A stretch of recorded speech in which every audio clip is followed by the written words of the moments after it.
ಬೆಂಗಳೂರಿನ IT inspector Devendra Dubey ಅನ್ನುವರು ರೈಲಿಗೆ ತಲೆಕೊಟ್ಟು ಆತ್ಮಹತ್ಯೆ ಮಾಡಿಕೊಂಡಿರುವ ಘಟನೆ ಯಶವಂತಪುರದಲ್ಲಿ ನಡೆದಿದೆ. ಜನವರಿ 20ರಂದು ಪತ್ನಿ ಜತೆ ಜಗಳ ಮಾಡಿಕೊಂಡು ಮನೆ ಬಿಟ್ಟು ಹೋಗಿದ್ದ ದೇವೇಂದ್ರ ಬಳಿಕ ಯಾರ ಸಂಪರ್ಕಕ್ಕೂ ಸಿಕ್ಕಿರಲಿಲ್ಲ. ಹೀಗಾಗಿ ಪತ್ನಿ ಹೆದರಿ ಯಶವಂತಪುರದ ಪೊಲೀಸ್ ಠಾಣೆಗೆ ಬಂದು ಜನವರಿ 23ರಂದು ಮಿಸ್ಸಿಂಗ್ ಕೇಸ್ ದಾಖಲು ಮಾಡಿದ್ರು. ಆದರೆ ಇವತ್ತು ಐಟಿ ಇನ್ಸ್ಪೆಕ್ಟರ್ ದೇವೇಂದ್ರ ದುಬೆ ಅವರ ಮೃತದೇಹ ಸಿಕ್ಕಿದೆ. ದೇವೇಂದ್ರ ರೈಲಿಗೆ ತಲೆಕೊಟ್ಟು ಸಾವನ್ನಪ್ಪಿದ್ದಾರೆ. ಅಲ್ಲದೆ ಡೆತ್ ನೋಟ್ ಕೂಡ ಸಿಕ್ಕಿದೆ. ಈ ಡೆತ್ ನೋಟ್ನಲ್ಲಿ ನನ್ನ ಸಾವಿಗೆ ನಾನೇ ಕಾರಣ ಎಂದು ಬರೆದು ಪತ್ನಿಗೆ ಕಳಿಸಿದ್ದಾರೆ.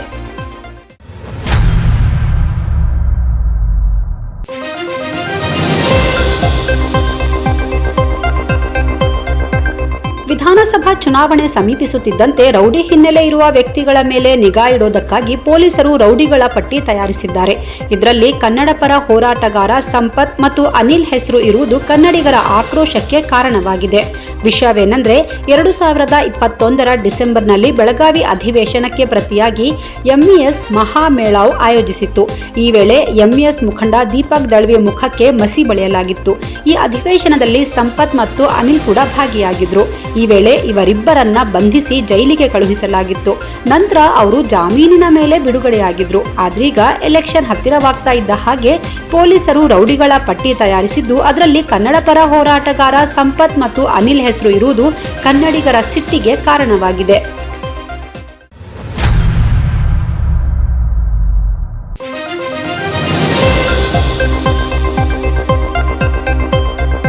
ಕಳೆದ ಡಿಸೆಂಬರ್ ತಿಂಗಳಲ್ಲಿ ಅಪಘಾತಕ್ಕೀಡಾಗಿ ಆಸ್ಪತ್ರೆಯಲ್ಲಿ ಚಿಕಿತ್ಸೆ ಪಡೆಯುತ್ತಿರುವ ಭಾರತ ಕ್ರಿಕೆಟ್ ತಂಡದ ಯುವ ವಿಕೆಟ್ ಕೀಪರ್ ರಿಷಬ್ ಪಂತ್ ಚೇತರಿಸಿಕೊಳ್ತಿದ್ದಾರೆ.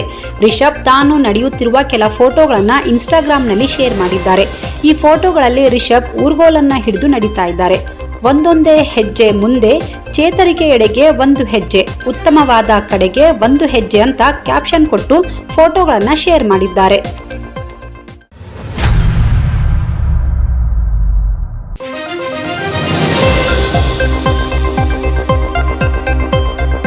ಕರ್ನಾಟಕ ವಿಧಾನಸಭೆ ಚುನಾವಣೆ 2023ರ ಚುನಾವಣೆ ವೇಳಾಪಟ್ಟಿ ಪ್ರಕಟವಾಗಿದೆ.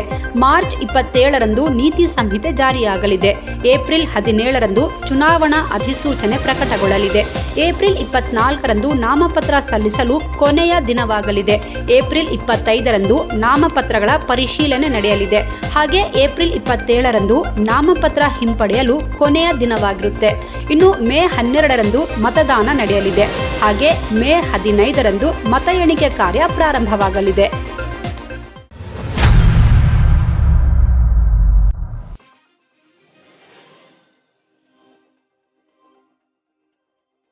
ವರದಕ್ಷಿಣೆ ಕಿರುಕುಳ ಪ್ರಕರಣದಲ್ಲಿ ಜೈಲು ಶಿಕ್ಷೆಗೆ ಗುರಿಯಾಗಿದ್ದ ನಟಿ ಅಭಿನಯಗೆ ಸುಪ್ರೀಂ ಕೋರ್ಟ್ ಷರತ್ತುಬದ್ಧ ಜಾಮೀನು ನೀಡಿದೆ.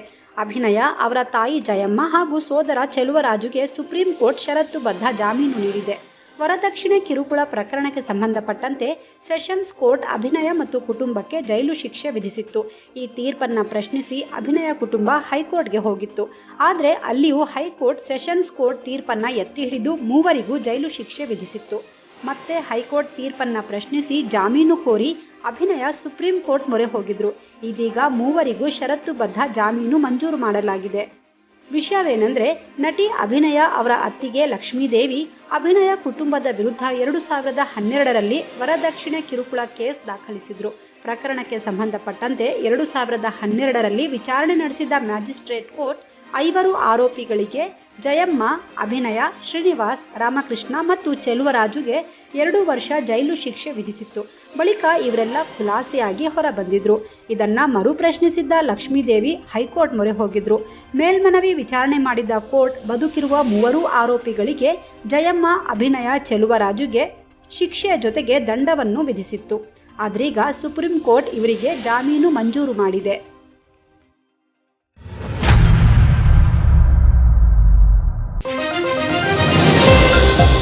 ಇದೇ ತಿಂಗಳಲ್ಲಿ ಜೆಡಿಎಸ್ ತನ್ನ ಅಭ್ಯರ್ಥಿಗಳ 2ನೇ ಪಟ್ಟಿ ಬಿಡುಗಡೆ ಮಾಡುವುದಾಗಿ ಮಾಜಿ ಮುಖ್ಯಮಂತ್ರಿ ಕುಮಾರಸ್ವಾಮಿ ಹೇಳಿದ್ದಾರೆ. 2ನೇ ಹಂತದಲ್ಲಿ 60 ಅಭ್ಯರ್ಥಿಗಳ ಪಟ್ಟಿ ಬಿಡುಗಡೆ ಮಾಡಲಿದ್ದಾರಂತೆ. ಅಲ್ಲದೆ ಕಳೆದ ತಿಂಗಳಿಂದ ಪಂಚರತ್ನ ಯಾತ್ರೆ ಮೂಲಕ ನಾನು ಎಲ್ಲಾ ಗ್ರಾಮಗಳಿಗೆ ಭೇಟಿ ನೀಡಿ ಜನರ ಜೊತೆ ಮಾತನಾಡ್ತಾ ಇದ್ದೇನೆ. ಪಂಚರತ್ನ ಯಾತ್ರೆ ಯಶಸ್ವಿಯಾಗಿದೆ. ಇದರಿಂದ ಬಿಜೆಪಿ ಮತ್ತು ಕಾಂಗ್ರೆಸ್ ಪಕ್ಷಕ್ಕೆ ಭಯ ಶುರುವಾಗಿದೆ ಅಂತ ಮಾಧ್ಯಮಕ್ಕೆ ಎಚ್ಡಿಕೆ ಹೇಳಿದ್ದಾರೆ.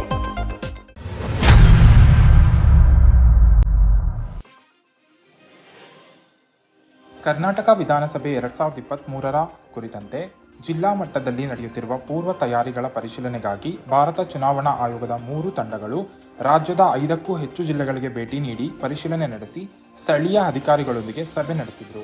ಭಾರತ ಚುನಾವಣಾ ಆಯೋಗದ ಉಪಮುಖ್ಯ ಆಯುಕ್ತರಾದ ಅಜಯ್ ಬಾಡು ಅವರ ನೇತೃತ್ವದ ತಂಡ ಯಾದಗಿರಿ ಜಿಲ್ಲೆಗೆ ಭೇಟಿ ನೀಡಿ ಇವಿಎಂ ಮತ್ತು ವಿವಿಪ್ಯಾಟ್ಗಳ ಪ್ರಾಥಮಿಕ ಹಂತದ ಪರಿಶೀಲನೆ ನಡೆಸಿದರು. ಈ ತಂಡದ ಜೊತೆಗೆ ರಾಜ್ಯ ಮುಖ್ಯ ಚುನಾವಣಾಧಿಕಾರಿ ಮನೋಜ್ ಕುಮಾರ್ ಮೀನಾ ಮತ್ತು ಅಪರ ಮುಖ್ಯ ಚುನಾವಣಾಧಿಕಾರಿ ರಾಜೇಂದ್ರ ಚೋಳನ್ ಅವರು ಭಾಗವಹಿಸಿದರು.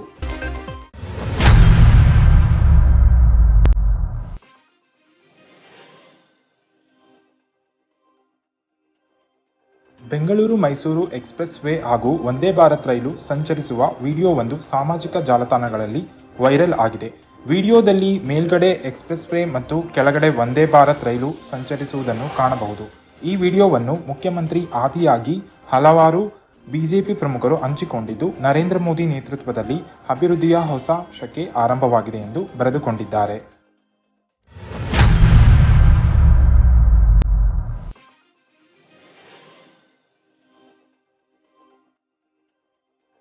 ಗೃಹಜ್ಯೋತಿ ಹಾಗೂ ಗೃಹಲಕ್ಷ್ಮಿ ಯೋಜನೆ ಕುರಿತ ಕಾಂಗ್ರೆಸ್ ಗ್ಯಾರಂಟಿ ಕಾರ್ಡ್ಗಳು ಮನೆ ಮನೆ ತಲುಪಲು ಸಜ್ಜಾಗಿವೆ. ಕೆಪಿಸಿಸಿ ಕಚೇರಿಯಲ್ಲಿ ಕಾರ್ಡ್ಗಳನ್ನು ಮಾಧ್ಯಮದವರಿಗೆ ಪ್ರದರ್ಶಿಸಿದ ಕೆಪಿಸಿಸಿ ಅಧ್ಯಕ್ಷ ಡಿಕೆ ಶಿವಕುಮಾರ್ ಈ ಬಗ್ಗೆ ಮಾಹಿತಿ ನೀಡಿದ್ದಾರೆ. ಕಾಂಗ್ರೆಸ್ ಪಕ್ಷದ ಕಾರ್ಯಕರ್ತರು, ನಮ್ಮ ನಾಯಕರುಗಳಿಗೆ ಒಂದು ಮನವಿ. ಕಾಂಗ್ರೆಸ್ ಪಕ್ಷ ಒಂದು ಐತಿಹಾಸಿಕ ತೀರ್ಮಾನವನ್ನ ಮಾಡುವುದು ತಮ್ಗೆ ಗೊತ್ತಿದೆ. ನಮ್ಮ ಪ್ರಣಾಳಿಕೆಯಲ್ಲಿ ಪ್ರತಿ ಮನೆ ಬೆಳಗಬೇಕು, ಪ್ರತಿ ಹೆಣ್ಮಗಳಿಗೆ ಆರ್ಥಿಕವಾದಂತಹ ಶಕ್ತಿ ಕೊಡಬೇಕು ಅಂತ ಹೇಳಿ 2 ದೊಡ್ಡ ಯೋಜನೆಗಳನ್ನ ನಾವೀಗಾಗಲೇ ಪ್ರಕಟಣೆಯನ್ನ ಮಾಡಿದ್ದೇವೆ. ಈಗಾಗಲೇ 200 ಯೂನಿಟ್ ಉಚಿತ, 2,000 ರೂಪಾಯಿ ಖಚಿತ ಪ್ರತಿ ತಿಂಗಳಿಗೆ ಅಂತ ಹೇಳಿ ಘೋಷಣೆ ಮಾಡಿದ್ದೇವೆ. ಪ್ರಿಯಾಂಕಾ ಗಾಂಧಿ ಅವರು ನನ್ನ ಕೈಯಲ್ಲಿ ಮತ್ತು ಸಿದ್ದರಾಮಯ್ಯನವ್ರ ಕೈಯಲ್ಲಿ ಒಂದು ಚೆಕ್ ಅನ್ನ ಸೈನ್ ಮಾಡಿಸಿದ್ದಾರೆ. ಮನೆ ಮನೆಗೆ ತಲುಪಿಸಬೇಕು, ಗ್ಯಾರಂಟಿಯನ್ನು ಕೊಡಬೇಕು ಅಂತ ಹೇಳಿ. ನಾನು 1 ಕೋಟಿ ಈ ಕಾರ್ಡ್ಗಳನ್ನ ತಯಾರು ಮಾಡಿಸಿದ್ದೇನೆ. ಚೆಕ್ ಅನ್ನ, ಗ್ಯಾರಂಟಿ ಚೆಕ್ ಅನ್ನ ಎಲ್ಲ ಕಾರ್ಯಕರ್ತರು, ಬೂತ್ ಅಧ್ಯಕ್ಷರು ಪ್ರತಿಯೊಬ್ಬರು ಕೂಡ ಮನೆ ಮನೆಗೆ ಹೋಗಿ ಈ ಗ್ಯಾರಂಟಿ ಕಾರ್ಡ್ ಅನ್ನ ತಲುಪಿಸಬೇಕು. ಅವ್ರ ಹತ್ರ ಸಿಗ್ನೇಚರ್ ಪಡಿಬೇಕು. ಯಾರು ಇದನ್ನ ಎನ್ರೋಲ್ ಮಾಡಿದ್ದಾರೆ ಅವ್ರದ್ದು ಕೂಡ ಹೆಸರು, ನಂಬರ್ ಅನ್ನ ಕಳಿಸ್ಕೊಡ್ಬೇಕು. ಎಲ್ಲ ಬ್ಲಾಕ್ ಅವರು ಮತ್ತು ಅಸೆಂಬ್ಲಿ ಅವರು ಸ್ಪರ್ಧೆಯನ್ನ ಇದಕ್ಕೆ ಇಡಬೇಕು. ಯಾರು ಅತಿ ಹೆಚ್ಚು ಮನೆಗಳಿಗೆ ತಲುಪಿ ಜನರಿಗೆ ಮುಟ್ಟಿಸುವಂತ ಕೆಲಸವನ್ನು ಮಾಡ್ತಾರೆ ಅವ್ರಿಗೆ ಅಭಿಮಾನವನ್ನು ಕೊಡಬೇಕು ಅಂತ ಹೇಳಿ ನಾನು ಕಾಂಗ್ರೆಸ್ ಪಕ್ಷದ ಒಂದು ಸಂದೇಶವನ್ನ ತಿಳಿಸಬೇಕು ಅಂತ ಹೇಳಿ ನಿಮ್ಮಲ್ಲಿ ಮನವಿ ಮಾಡ್ಕೊಳ್ತಾ ಇದ್ದೇನೆ. ಆದ್ರಿಂದ ಪ್ರತಿ ಅಸೆಂಬ್ಲಿ ಕ್ಯಾಂಡಿಡೇಟ್ಗಳು, ಬ್ಲಾಕ್ ಅಧ್ಯಕ್ಷರುಗಳು, ಜಿಲ್ಲಾ ಅಧ್ಯಕ್ಷರು ಬಂದು ಕಾಂಗ್ರೆಸ್ ಕಚೇರಿಗೆ ಬಂದು ತಮ್ಮ ಕಾರ್ಡ್ ಅನ್ನ ತೆಗೆದುಕೊಂಡು ಹೋಗಿ ತಲುಪಿಸಬೇಕು ಅಂತ ಹೇಳಿ ನಾನು ಮನವಿಯನ್ನ ಮಾಡ್ತಾ ಇದ್ದೇನೆ. ಇದು ನಿಮ್ಮ ಜವಾಬ್ದಾರಿ. 200 ಯೂನಿಟ್ ಉಚಿತ, 2,000 ರೂಪಾಯಿ ಖಚಿತ.